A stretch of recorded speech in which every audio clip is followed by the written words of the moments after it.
ईमानदार लकड़हारा।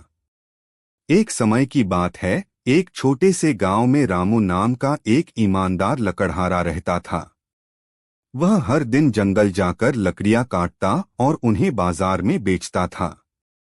उसकी यही आमदनी थी और उसी से वह अपने परिवार का पालन पोषण करता था।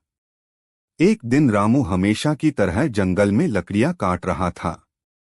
अचानक उसकी कुल्हाड़ी हाथ से फिसलकर पास की नदी में गिर गई। नदी बहुत गहरी थी और रामू को तैरना नहीं आता था। उसने अपनी कुल्हाड़ी खोने पर बहुत दुखी होकर भगवान से प्रार्थना की, हे भगवान, मेरी मदद करो। यह कुल्हाड़ी ही मेरी रोजी रोटी का साधन है।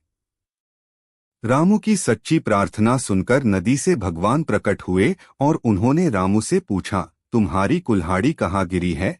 रामू ने पूरी ईमानदारी से नदी की ओर इशारा करते हुए कहा, मेरी कुल्हाड़ी नदी में गिर गई है।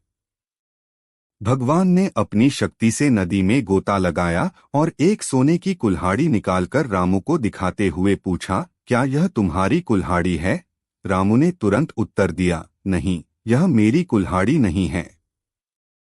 फिर भगवान ने दूसरी बार गोता लगाया और चांदी की कुल्हाड़ी निकालकर पूछा, क्या यह तुम्हारी कुल्हाड़ी है?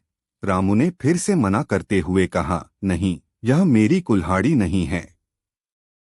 तीसरी बार भगवान ने लोहे की कुल्हाड़ी निकालकर पूछा, क्या यह तुम्हारी कुल्हाड़ी है?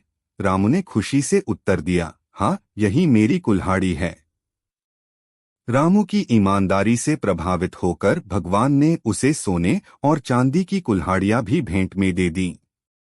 रामू ने भगवान का धन्यवाद किया और खुशी खुशी अपने घर वापस आ गया।